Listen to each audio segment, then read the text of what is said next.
ఇవాల్టి top 20 news. ముందుగా తెలంగాణ వార్తలు. నేడు పునరుద్ధరించిన పాత కౌన్సిల్ హాల్లో శాసనమండలి సమావేశాలు ప్రారంభం కానున్నాయి. ముఖ్యమంత్రి రేవంత్ రెడ్డి స్వయంగా ఈ చారిత్రక ప్రాంగణాన్ని ప్రారంభించనున్నారు.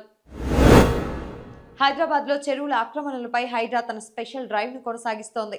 నేడు మరికొన్ని అక్రమ కట్టడాల కూల్చివేతలకు అధికారులు రంగం సిద్ధం చేశారు.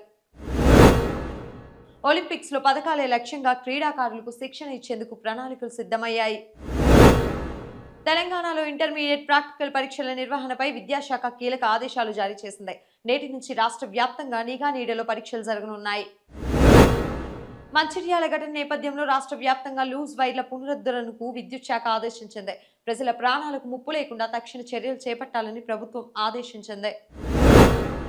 నగరంలో డ్రైనేజీ మరియు రోడ్ల మెరుగుదల కోసం ప్రజాపాలన నిధులను విడుదల చేశారు. వచ్చే 3 నెలల్లో నగర రూపురేఖలు మార్చడమే లక్ష్యంగా పనులు కొనసాగుతున్నాయి. రాజేంద్రనగర్ ట్రిపుల్ మర్డర్ కేసులో నిందితుడిని పోలీసులు నేడు కోర్టులో హాజరుపరచనున్నారు. ఈ కేసులో మరిన్ని కీలక ఆధారాలను పోలీసులు సేకరించారు. ఆంధ్ర వార్తలు.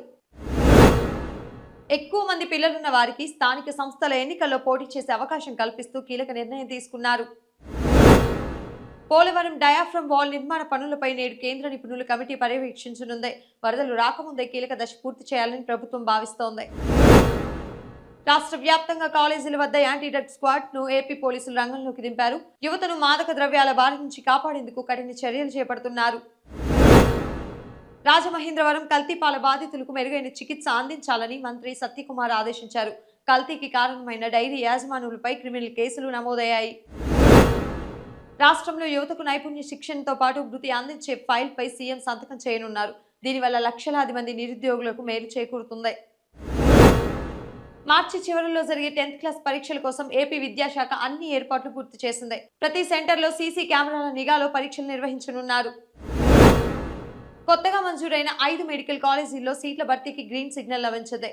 రాష్ట్రంలో వైద్య విద్యను సామాన్యులకు అందుబాటులోకి తేవడమే లక్ష్యమని ప్రభుత్వం తెలిపింది. జాతీయ వార్తలు. T20 వరల్డ్ కప్ గెలిచిన భారత్ జట్టు నేడు స్వదేశానికి చేరుకోనుంది. ఢిల్లీలో ప్రధాని మోడీతో టీమిండియా ఆటగాళ్లు భేటీ కానున్నారు. బడ్జెట్ అమలుపై నేడు పార్లమెంట్లో చర్చ జరగనుంది. ముఖ్యంగా గ్రామీణ అభివృద్ధి పథకాలకు నిధుల కేటాయింపుపై ప్రభుత్వం వివరణ ఇవ్వనుంది.